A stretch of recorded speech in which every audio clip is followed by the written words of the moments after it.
One of the more infamous and memorable events described in George Orwell's 1984 is the so-called 2 minutes hate. It is one of the first rituals of this dystopian world that we are introduced to through the eyes of our hero, Winston Smith. But what exactly is it, and why is it performed? Welcome to 1984 Lore, the place for all things 1984, and today we look at a key ritual of Orwell's dark world. At the opening of the novel, Winston recounts a significant event of the day in his diary, an event that happened at the 2 minutes hate. The event in question was a fleeting if definitive passage of understanding between Winston Smith, the story's main character, and O'Brien, an august and mysterious member of the elite that Winston suspects might be an opponent of the party and Big Brother. The setting for this was in the room of Winston's workplace at the Ministry of Truth. However, the venue for the 2 minutes hate is certainly many rooms in many places of work and habitation for all members of the party. In Chapter 1, the time of the hate is 11 o'clock. However, it's possible this time is relatively flexible given other events and work. For example, a particularly heavy work time, such as when the war shifts from one opponent to another and the records must be rectified to reflect no change. Attendance at the hate, as with many other things, is mandatory. Even O'Brien, a high-ranking member of the inner party, glances at his watch and on seeing that the time for the hate was approaching, elected to remain where he was and sat near to Winston. Chairs are arranged by party members in rows, and even before the actual presentation has begun, party members may already be primed to vent their hatred, with everyone seated and as described in Chapter 1, quote, "A hideous grinding speech as of some monstrous machine running without oil burst from the big telescreen at the end of the room. It was a noise that set one's teeth on edge and bristled the hair at the back of one's neck. The hate had started." The hate is essentially the gathered local party members watching a presentation on a large telescreen, at which they are encouraged and required to vent their hatred and disgust towards the enemies of the party, and against one enemy most of all. Though the themes of the presentations vary daily, the principal speaker and target of vitriol is always the primal and chief enemy of both Big Brother and the party, Emmanuel Goldstein. To use religious language, Goldstein can loosely be likened to the satanic figure, or more secularly the big bad or bogeyman figure of Oceania, a contrast with Big Brother, who is always the paragon of goodness and purity, the fount from which all success and happiness springs, and the mighty bulwark that denies the fall of Oceania and the party before the endless armies of the society's enemies of the day. That is, Eurasia or Eastasia. Goldstein always rails against the party and Big Brother, always using exaggerated polysyllabic language, a form of newspeak, the official language of Oceania, that even normal party practitioners would not use. As Winston describes in the opening chapter, Goldstein abused Big Brother, crying that the revolution had been betrayed, that there should be freedom of speech in the press, that peace should be immediately concluded with Oceania's enemies.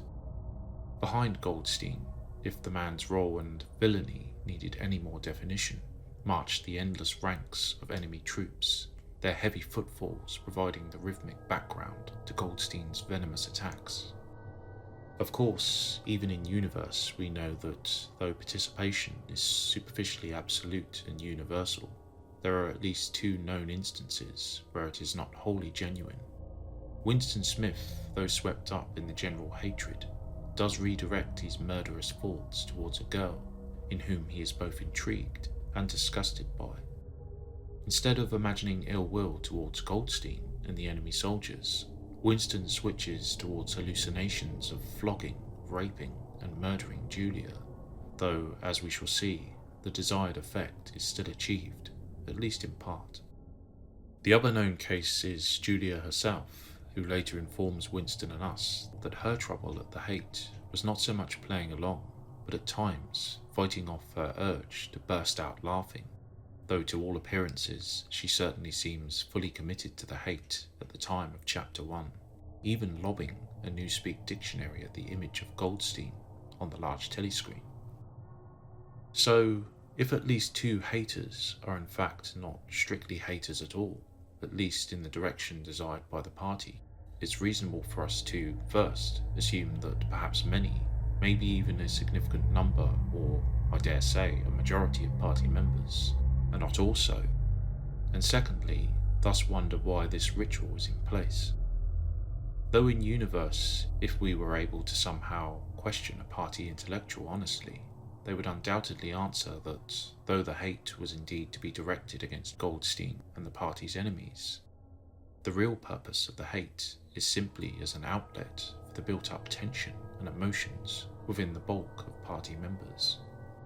This is, incidentally, why the hate is peculiar to party members only. The party makes up around 15% of Oceania's population, with about 13% of this comprised of the rough middle class of the outer party. The outer party, as more deeply explored in our video on the societal structure and hierarchy of 1984, are the most heavily controlled and surveyed members of society. From waking to sleep or in their bath, while exercising or at work, or at the community centres or public events, every member of the outer party can at any stage be watched and scrutinised for any signs of disloyalty or thought crime. This extends even down to the scrutiny of facial expressions, or how one walks, that may indicate some discontent and thus opposition. This is achieved through placements of thousands, possibly even millions of microphones and telescreens in all party residences, workplaces and communal areas across Oceania. This, in addition to use of spies, that is, children trained to inform on family members, as well as the Fort Police itself, of course, and even amateur spies in other ordinary party members. As described in Goldstein's book, unlike proles, party members are given no movement whatsoever on any subject. Their opinions, on even the most insignificant matters, must align fully with the collective party truth, a constant, laborious self-discipline that is achieved through the mental process of doublethink. Of course, such an existence will inevitably cause internal tension and mental strain, even if at a subconscious level in superficially orthodox party members. Given this, even the shadowy leaders of Oceania realise a very practical outlet for these suppressed feelings of hatred for their lot in life must be provided. At the same time, the hate, of course, does serve as a very public affirmation of one's loyalty to Big Brother and the party, but is also a very practical emotional valve through which these heavily oppressed people can blow off steam safely and, in theory, in a productive way towards the figures and people the party wants them to feel hatred towards. Contrasting outer party members with proles, the latter are not only exempt from participation, but are actively discouraged from any political participation outside of the occasional rally or public execution event. As low-level workers, that is, labourers, farmers, tradesmen, etc., proles are not essential to maintaining the political and governmental structure of Oceania, unlike the educated party members, and are thus controlled without such indoctrination and heavy surveillance through propaganda, the imposition of the war, and a crushing poverty that focuses their energies on survival, and finally, through the efforts of the Fort Police itself, a few agents of whom always mingle among them. Genuine feelings of hatred towards Goldstein and other members of the party are not necessary, even if they are desired, for the practical effect of the hate to thus be achieved.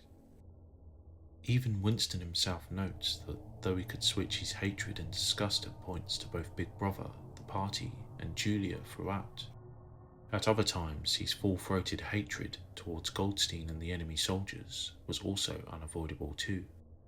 Quote, "At one point Winston's hatred was not turned towards Goldstein at all, but on the contrary against Big Brother, the party, and the Fort Police, and at such moments his heart went out to the lonely, derided heretic on the screen, sole guardian of truth and sanity in a world of lies. And yet, the very next instant, he was at one with the people about him, and all that was said of Goldstein seemed to him to be true. Earlier on in this same chapter, Winston describes the real horror of the hate. Yet another dimension of party control over the individual was not that the individual was forced to fake their hatred, but that it was, at points, impossible to not genuinely participate. As with many other things in this world, the 2 minutes hate can be said to elicit opposite and equally necessary emotions, as not only is it necessary as an outlet of hatred and frustration, but it's also a reinforcing mechanism of loyalty to Big Brother and the party. Even Winston cannot help but admire and feel fleeting sparks of love for Big Brother at times.